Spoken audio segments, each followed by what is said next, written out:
Welcome to the first episode of the Story Each Day podcast. I'm the author of these stories and your host, Nicholas Voitis-Heiler.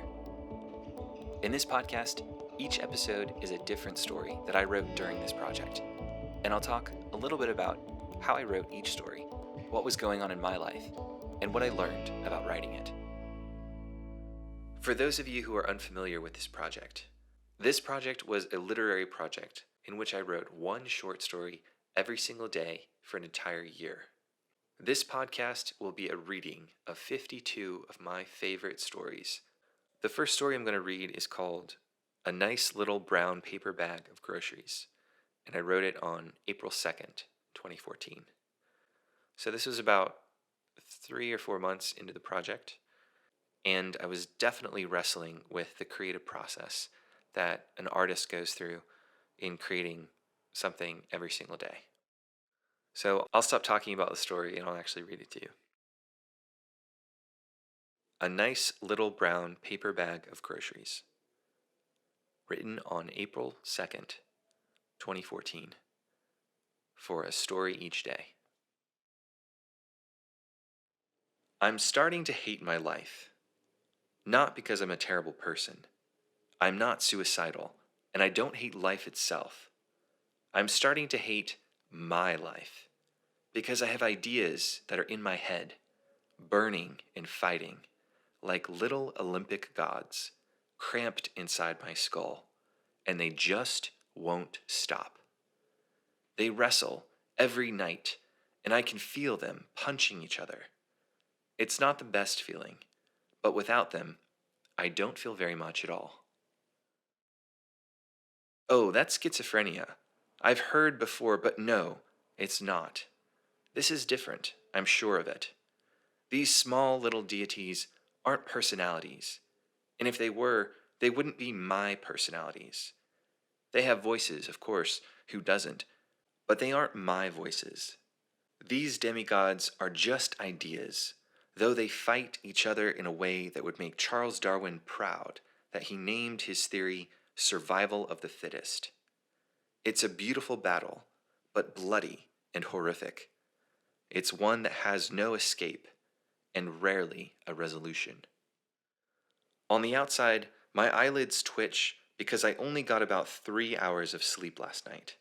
But inside my skull, twitching eyelids are the least of my worries. They're just the physical manifestation of an all-out, good and hearty, down-and-out fistfight. And every so often, they miss each other and hit the back of my eyeballs, causing my eyelids to twitch. You should see a doctor. I've heard that before too. I thought that would solve this little headache issue of mine, so I gave it a try. But I didn't get a solution. Just drugs and pills. And ideas don't like drugs and pills. They like pen and paper. No, I didn't need a doctor. I needed a new notebook. Or better yet, a giant whiteboard, where my ideas could splay themselves out across the wall and move the battle onward. Onward and upward, more violent, more creative. The battle raged in ways and shapes I never expected. The ideas started to learn karate and taekwondo and archery and fencing, and finally, I just had to stop them and ask, where do you guys learn all of this anyway?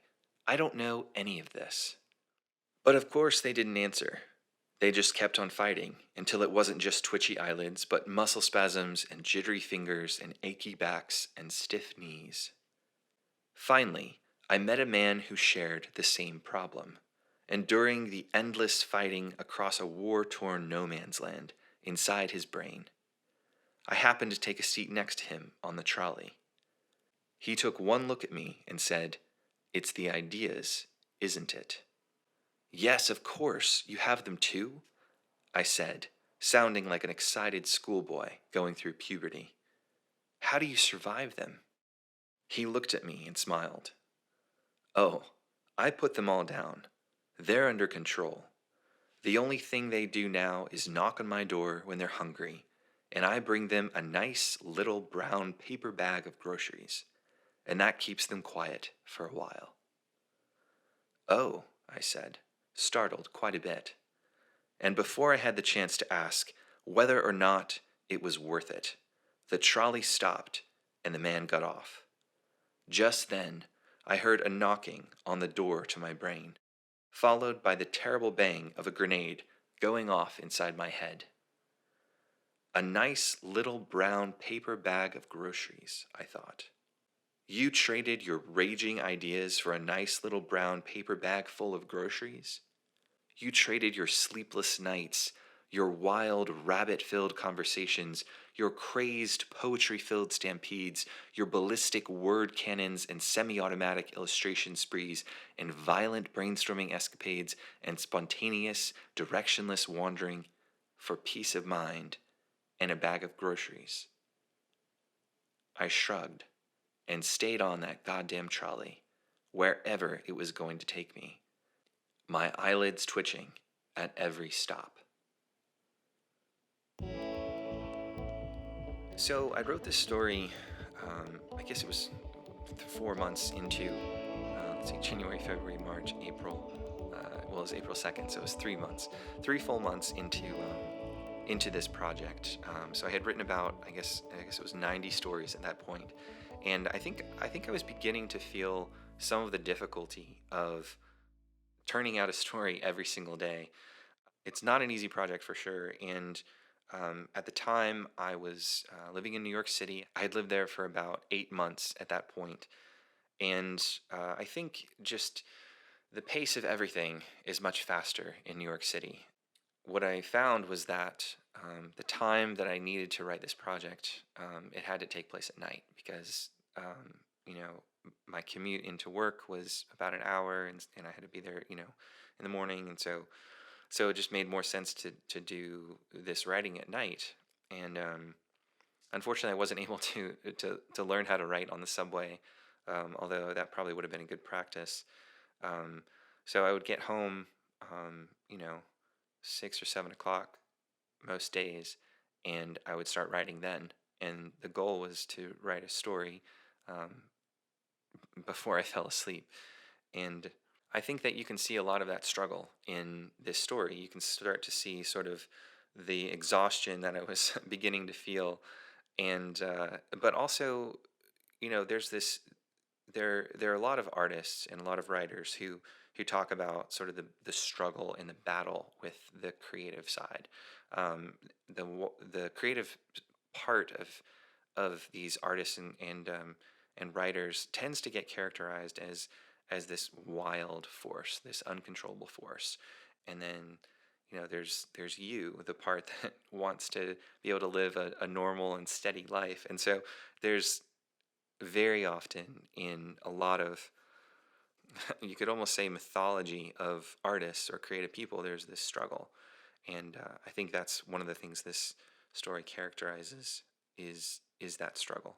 So I hope that all of the creative people out there listening to this resonate with some of that, because it's definitely something that I was struggling with at the time, and I hope that this story reminds you that that struggle is not all a bad thing. That struggle might be uncomfortable or painful or make your eyes twitch, but if you didn't have that struggle, like the man that the main character meets on this trolley, who has given up all of his this sort of wild struggle, this wild creative struggle, you get the sense that the narrator wonders if this man is actually satisfied with this exchange that he's made. And I think that's really what this story is going after, is even though these things might be really difficult, it might be very, very difficult to create something new out of your mind, but it's also a beautiful thing. And trading that away, the sleepless nights and the rabbit hole conversations and the crazed poetry filled stampedes, and all of those things he goes off and talks about, and uses some violent imagery to talk about. There's something beautiful about that process, and I think that was obviously one of the things that led me to write all of these stories, and also one of the things that led me to want to share them with you. So thank you so much for listening, and I hope you'll tune in next week for another story.